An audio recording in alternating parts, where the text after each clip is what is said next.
não parar, não precipitar e não retroceder. Então dizer para esse cara, sabe quando nós vamos parar? Nunca. Nunca na sua porca vida. O canal tranquilo? Então, na nossa comunidade do YouTube a gente sempre deixa alguma postagem juntamente com alguns links de livros para vocês adquirirem. E também deixamos sempre aqui nos comentários e na descrição do vídeo nossas redes sociais.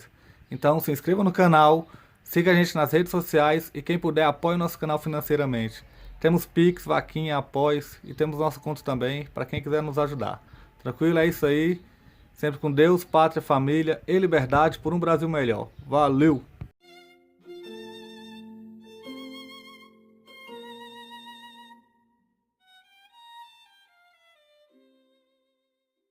A física newtoniana surge, dizer, como último rebento da física newtoniana, surge a teoria da relatividade de Einstein.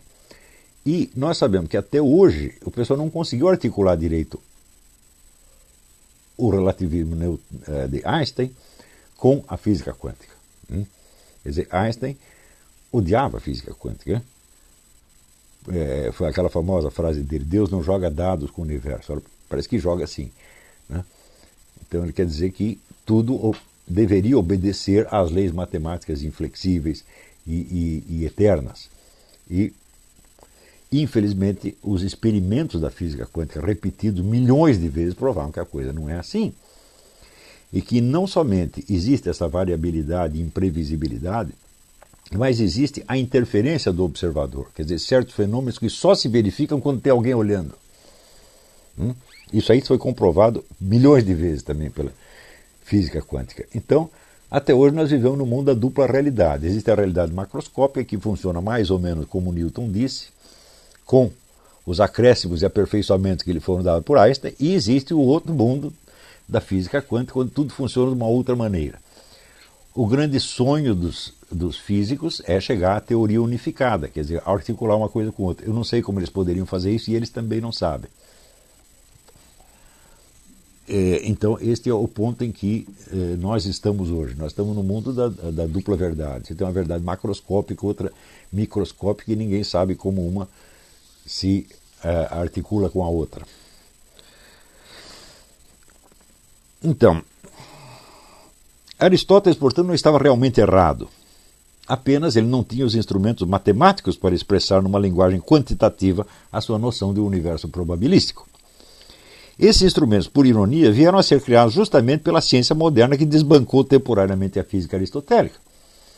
Quer dizer, quem acabou com a física das qualidades? Foi Descartes e Newton. E quem inventou o cálculo? Foi Newton, junto mais ou menos contemporaneamente a Leibniz. Então, na mesma hora em que Newton estava desbancando essa física medieval, ele estava criando um instrumento matemático que iria mais tarde restaurá-la. É claro que hoje em dia a média dos profissionais da área científica não tem ideia dessa história. Então, se você chegar para um professor da USP, por exemplo, e disser: olha, a física que você está praticando, ela não é newtoniana, ela é aristotélica, ele não vai saber, ele vai achar que você está completamente louco. Tá certo? Porque, vamos dizer, não faz parte da formação científica o sujeito conhecer a história do desenvolvimento da ciência que ele está praticando. Então, frequentemente, esses camaradas eles serram o galho onde estão sentados, porque eles não sabem de onde as coisas saíram. Claro que pode haver uma outra faculdade onde isso seja realmente ensinado com a atenção que merece. Mas o fato é que, para o indivíduo praticar uma ciência de maneira profissionalmente idônea, ele não precisa saber a história daquela ciência. Porque a história será composta de vários erros que foram abandonados, e isso aí já não interessa mais.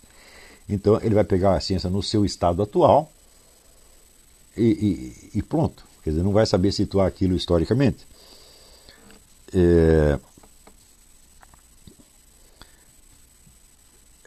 Você vê que nem em geral a gente vê, eu vejo por reações a coisas que eu digo, que as pessoas não sabem sequer distinguir entre o que é uma ciência e o que é a história da ciência. Eles dizem: o Olavo está dando palpite em física. Eu palpite em física nunca dei nenhum, eu estou dando palpite em história da física. Uma coisa não tem absoluta, são especialidades tão radicalmente diferentes que você pode perfeitamente estudar uma sem a outra. Você pode estudar a história da física sabendo muito pouco de física, tá? Você pode saber assim, a física da escola secundária, e aí daí você vai entender o desenvolvimento da física, tá certo? E do mesmo modo você pode saber muita física e não ter a menor ideia de como aquilo se formou e de onde saiu, né? E quais foram, por exemplo, as alternativas abandonadas e, sobretudo, se essas alternativas abandonadas ainda podem ter alguma utilidade no futuro. Sem a arte do cálculo, descoberta por Newton e Leibniz, a física quântica seria impossível. Mas desde o advento desta última, o abismo que separava o probabilismo aristotélico da física matematizante foi transposto. Um pouco mais adiante, uma releitura da física de Aristóteles demonstrou nela, por baixo de erros de detalhe, por exemplo, quanto às órbitas planetárias, que ele acreditava que eram rigorosamente circulares, tá certo? Uma metodologia científica geral bastante fecunda e compatível com as exigências modernas. Na celebração dos 2.400 anos do seu nascimento, em 1991, Aristóteles provou que era até mais popular entre os cientistas do que entre os filósofos de ofício. Isso aparece claramente na antologia organizada pela Unesco, que já Pensée avec Aristote. Foi publicada em 91. E a maior parte dos contribuintes ali não são professores de filosofia, são cientistas, são físicos, biólogos, etc. Eles que estão interessadíssimos no quê? Na leitura da física, entendida não como ciência da natureza, mas como metodologia da ciência. Então, foi a grande descoberta. Oh, peraí, isso aqui não é um livro de física, só se chama física, mas é um livro de metodologia da ciência. E essa metodologia, nas suas linhas gerais, não só está certa, como expressa exatamente aquilo que nós estamos fazendo hoje. Eu acho que isso não chegou ao Brasil até hoje. Você fala dessas coisas, né? A pessoa não sabe do que você está falando, né? E às vezes ficam escandalizadas. Não teve um sujeito que disse que eu contestei a lei da gravidade? Você diz que o Newton estava errado numa coisinha, eles acham, não. Então, se ele diz que ele está errado numa coisinha, ele é totalmente contra Newton e, portanto, ele deve ser adepto da teoria oposta, né? Assim como eu digo, olha, até hoje você não tem provas cabais do heliocentrismo. Então ele é a favor do geocentrismo. Eu digo, não, do geocentrismo também não tem provas. Eu digo, questão da teoria da evolução. Eu digo, olha, não há provas cabais da teoria da evolução, como não há provas cabais do design inteligente. Mas se você ouve só a primeira parte da frase, você vai dizer, se ele é contra o evolucionismo, então ele é a favor do design inteligente, etc, etc. Bom, para mim, de tudo que eu estudei até hoje, eu vejo que não vai haver provas cabais disso nunca na vida. Quer dizer, o número de fatos que seria preciso levar em conta para você provar ou a evolução ou o design inteligente, ou qualquer articulação entre as duas, é praticamente ilimitado. Para você quer provar o design inteligente, agora, para cada sinal de um design inteligente que você encontrar na natureza, você vai encontrar algum sinal de irregularidade e absurdidade junto. Você vai encontrar o paradoxo, sempre. Isso nunca vai acabar. Então, eu acho que, por definição, toda teoria abrangente que diga respeito à totalidade da realidade, né, só pode ser defendida num terreno puramente lógico ou metafísico. Mas você diz, vou fazer uma ciência experimental da totalidade. Fala, isso não faz sentido, a própria expressão não quer dizer nada. Então, vamos lá. E no livro O Enigma Quântico, o físico Wolfgang Schmidt demonstrou que todas as chaves conceptuais para uma fundamentação filosófica da física quântica já estavam dadas com séculos de antecedência na escolástica de Santo Tomás de Aquino. Era a vingança completa.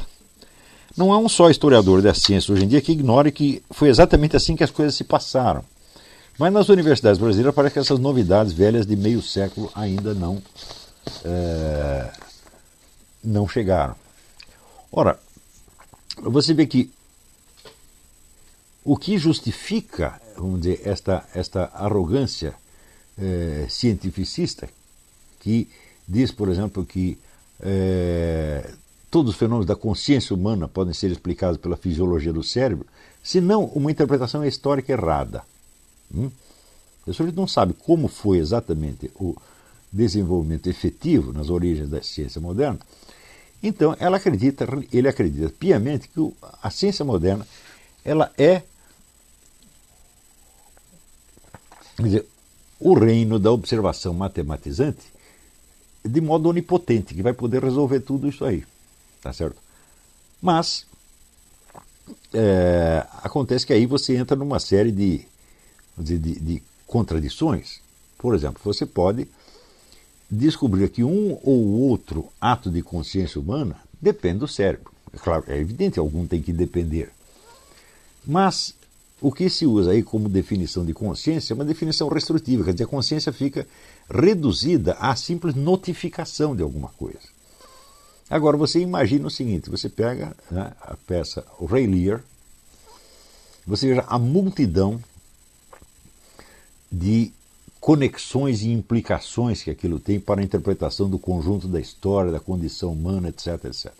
Para escrever O Rei Lear, Shakespeare tinha que perceber tudo aquilo ao mesmo tempo. E isto é a consciência humana. Ora, se fosse possível explicar este conteúdo de consciência pelo funcionamento do cérebro,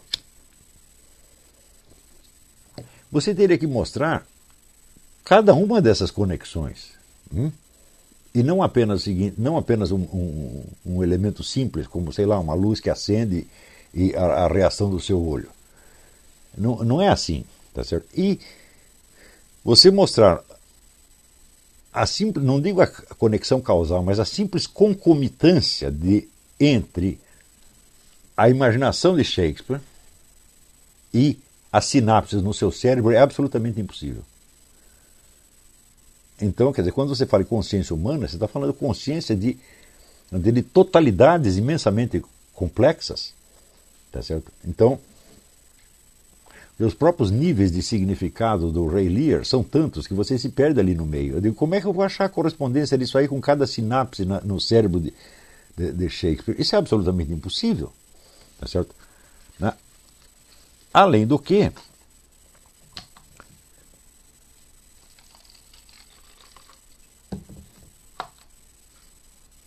toda e qualquer tentativa de reduzir a consciência a reações que se operam dentro do cérebro apaga uma noção mais simples, uma noção de veracidade. Quando eu digo, por exemplo, que 2 mais 2 é 4, isso depende do meu cérebro? Não, 2 mais 2 são 4 mesmo que não existisse cérebro humano algum. Tá certo? Se isso fosse apenas uma reação cerebral, então todo o reino da matemática elementar estaria dependendo do cérebro humano. E, portanto, não teria validade universal. Seria apenas, vamos dizer, um retorno ao bom e velho psicologismo que Edmundo Husserl já destruiu de uma vez por todas nas investigações lógicas. Tá certo? Mas por que as pessoas chegam a defender essas posições que são absolutamente indefensáveis? Porque elas têm uma visão histórica errada da ciência que elas estão praticando. Quer dizer que a visão deformada do passado conduz o indivíduo a defender coisas indefensáveis no presente.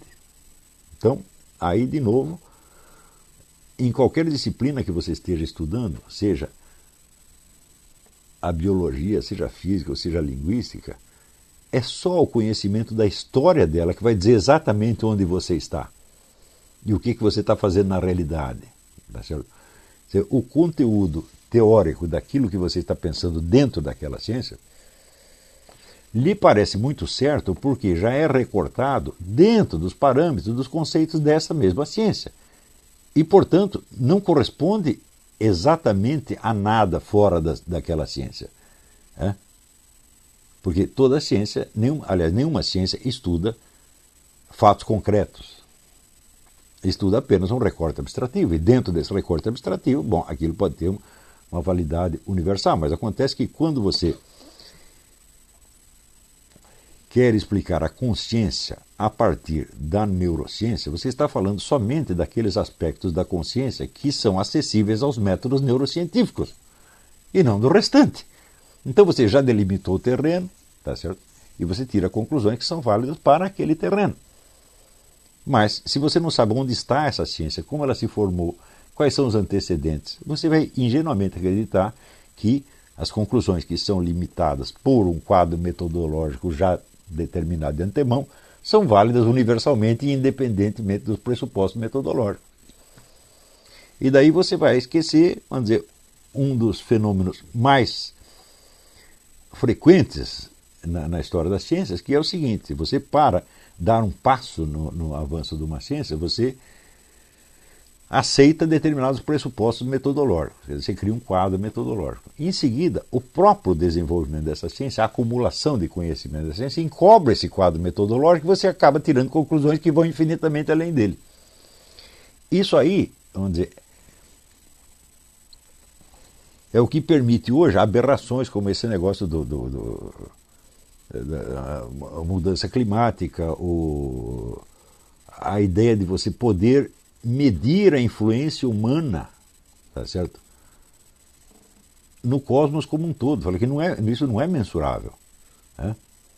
Então, quando você diz, olha, é a ação humana que está provocando tais ou quais coisas, né, no sistema solar. Eu digo, não tem nenhum meio de você medir isso aí.